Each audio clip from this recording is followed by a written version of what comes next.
Welcome to the Scandinavians episode. Third time's the charm, baby. Third time is the charm, so this time we better nail it. Setting my expectations high, Alice.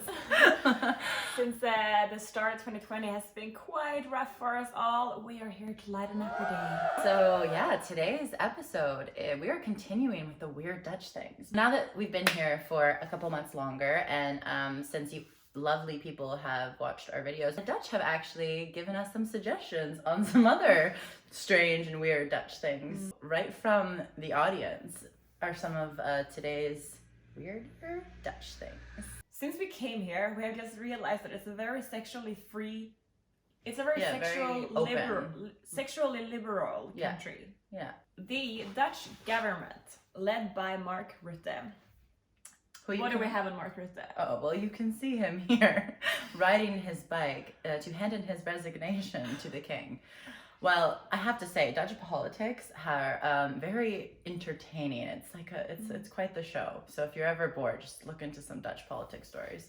Anyhow, so as every other country by now, we have been in and out of lockdowns. And back in March, the government health ministry, they encouraged everyone to get one stable sex buddy to have throughout the quarantine because to help with the spread of the virus, but also because they understood that single people also need physical touch. And what are they gonna do if you cannot see anyone and you don't have a partner? So they were like, oh, this is the solution, as you can see in the article here.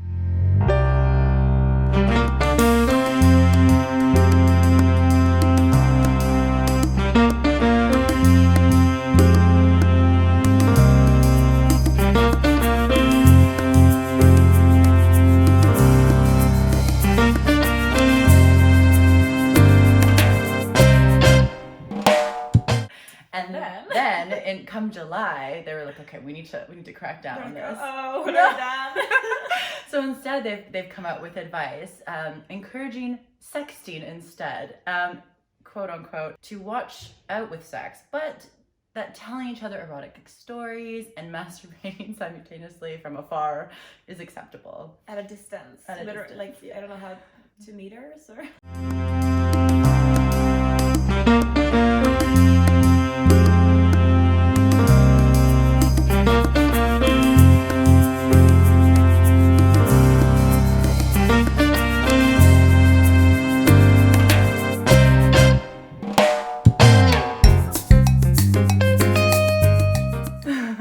I don't know about you, but in Canada, like, the government's definitely not giving out sex advice. But, you know, we all really want sex advice from the government. The next weirder Dutch thing. When you are walking outside in the city, it's like the houses are tipping over, just like back home in the Wonderland. Yes, because she is Alice in Wonderland. So all the homes are like crooked and coming out. And you just sort of, it makes you feel like slightly dizzy. As I have now become an historical architecture. I have become an historical architect. Alice, the historical architect, tell us more about the Dutch homes. There are different reasons for this being the case. So the houses in Amsterdam are very, very narrow. Very narrow. Very thin. Yeah, very thin, and usually like 3 to 4 floors.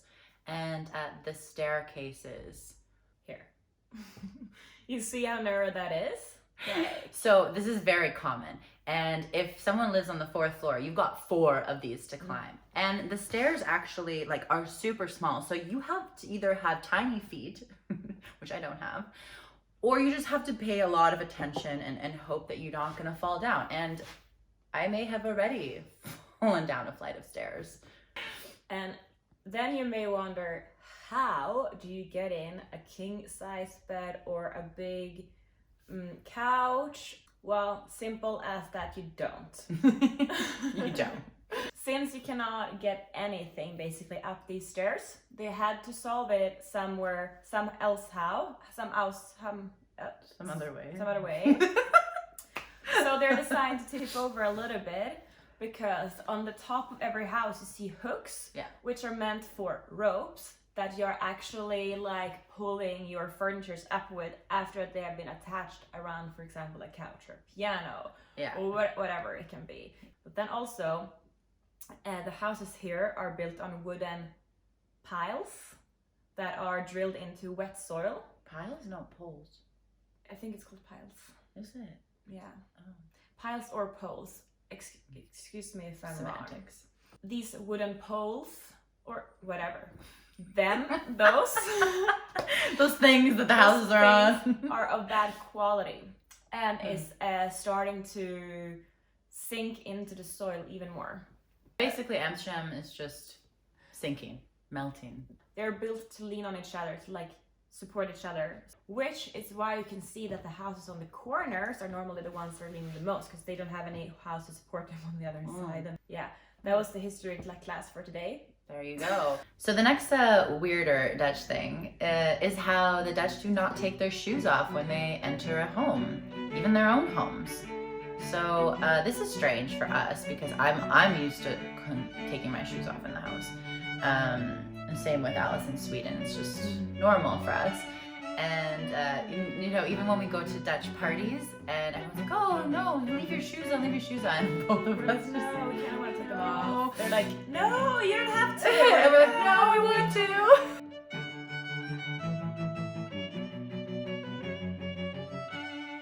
I can understand it if you're at a party maybe or something. If some people are having them on, then maybe everyone should just have them on, because otherwise you get like dirty socks and stuff. But like when you're like laying on the couch. Yeah, it's so uncomfortable. We were like in our slippers 24/7 though. So it's just, like, But I do wonder, like, if you are an expat watching this from the country you're from, do you typically take your shoes off? I'm curious. Another unique thing about this country is that people are tall as. Oh yeah, they are. Like, we are here sitting in the land of the giants, and I don't know if you can see my enthusiasm, but I finally feel at home because I'm quite tall. I'm 5'10", so it's about 180 centimeters. So I'm actually statistically taller than the average Canadian man. So when I came here, I was like, holy shit. I feel slightly short for the first time in my life. I'm looking up to people. I finally know what it's like to look up into someone's eyes. It's great. What is the average height of men here? Okay, we can guess. I'm gonna guess. The average. Probably like 185. The average height of a Dutch man is 182.5 centimeters. That was close. A Dutch woman is 168.7. She is So like in super short here. In my entire life, I've always been kind of like one of the tallest. I'm 170, but here I rarely find anyone in my own height. Actually, we should show them the video of you at the party with all the tall Dutchies. I should do that. Yeah. This is how short I am in the party.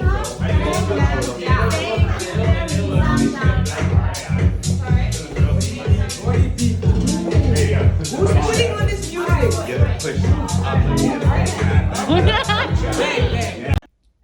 This is super weird. This is super weird. Yeah. I was very confused when I first saw this, but If you go for a walk in the park, all of a sudden you can see a lot of exotic birds. yeah, they're beautiful, like blue, green, kind of like the birds you would expect to have, like an exotic tropical bird in your house. It's as a like pet. literally green parrots. Yeah.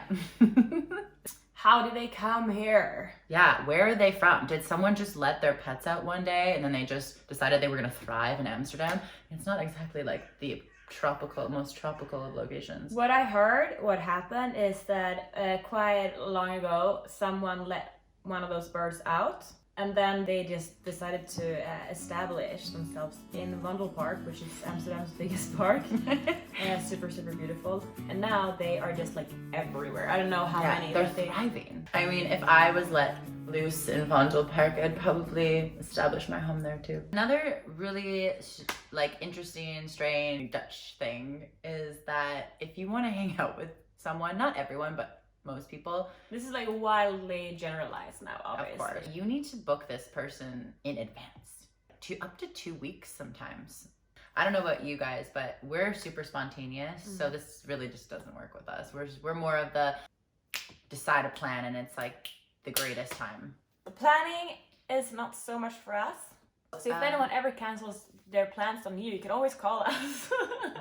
Another little funny thing is when people are having their birthdays here. Yeah. Lance. Hey.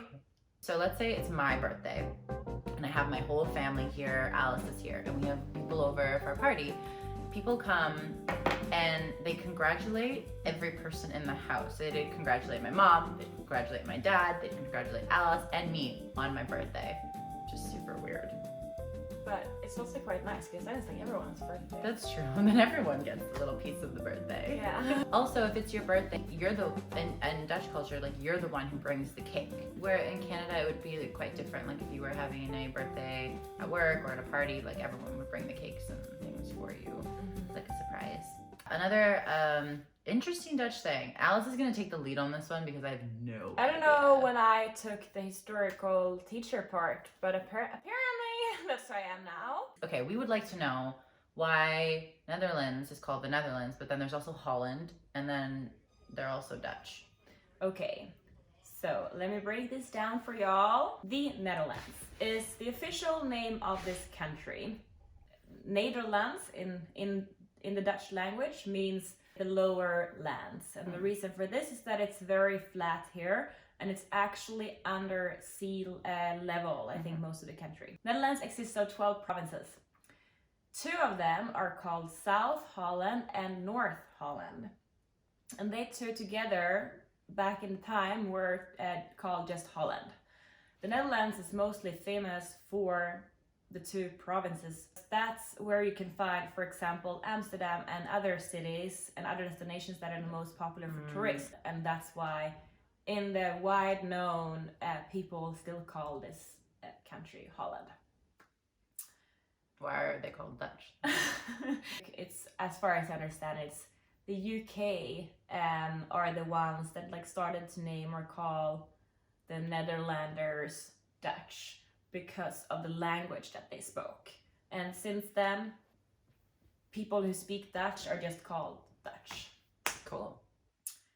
So another very weird Dutch thing is that they actually commonly swear with diseases like cancer or really old ones like tuberculosis. You know, you hit your toe and you curse or you insult someone, or if something's like really great and you're just like emphasizing it.